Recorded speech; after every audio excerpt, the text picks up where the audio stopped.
আগামীকাল ত্রয়োদশ জাতীয় সংসদ নির্বাচনের উদ্বোধনী অনুষ্ঠান হওয়ার কথা রয়েছে। এ উপলক্ষে আজকে আমরা বিরোধী দলের সমস্ত সংসদ সদস্যরা বসেছিলাম জাতির প্রত্যাশা পূরণে বিরোধী দল হিসাবে নির্বাচিত সংসদ সদস্য হিসাবে দেশ এবং জাতির জন্য আমাদের ভূমিকা কী হবে এবং সেই ভূমিকা তো আগামীকাল থেকেই শুরু হবে, সেই ব্যাপারেই আমরা মূলত পরামর্শের জন্য বসেছিলাম। আমরা এই আমাদের সংসদীয় দল বা জোটের এই অধিবেশনে নির্বাচিত সকল এমপি উপস্থিত ছিলেন।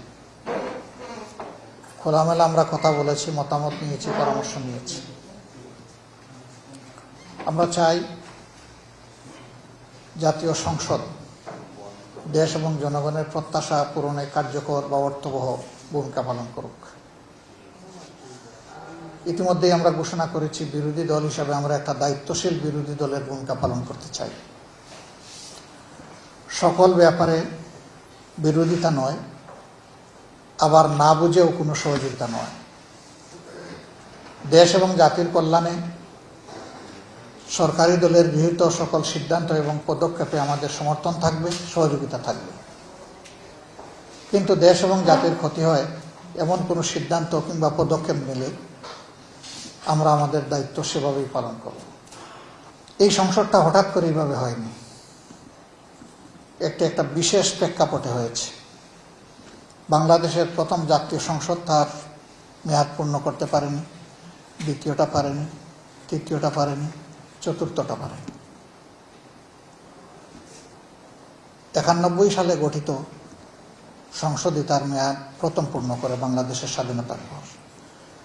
96 সালে দ্বিতীয় সুযোগ, 2001 সালে তৃতীয় সুযোগ এবং 2008 সালে যেটা হয়েছিল সেটাও পূর্ণ মেয়াদ পূর্ণ হয়েছে। বাকি যেগুলা হয়েছে সেগুলাকে জনগণ নির্বাচন হিসাবে দেখে না, মানে না। এর কোনো নৈতিক বৈধতা ছিল না।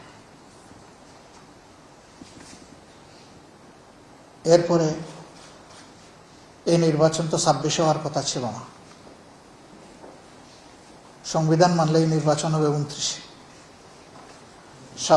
26 হয়েছে 24-এর কারণে।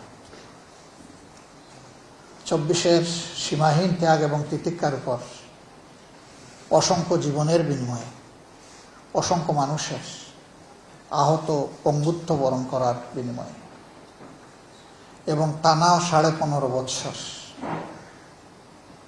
বিপুল সংখ্যক মানুষের জীবনদান, তাদের খুনের বিনিময়ে, রক্তের বিনিময়ে, আয়নাগরের বিনিময়ে, জেল জুলুমের বিনিময়ে, দেশান্তরিত হওয়ার বিনিময়ে এই 24 সংগঠিত হয়েছে। এই সমাজ গড়ার জন্যই এবার এই নির্বাচনের সাথে আরেকটা নির্বাচন হয়েছে, সংসদ নির্বাচন এবং সংস্কার পরিষদের নির্বাচন। যে অর্ডিন্যান্সের কারণে এই নির্বাচন, একই অর্ডিন্যান্স বলেছে দুটি নির্বাচন একই দিনে হবে।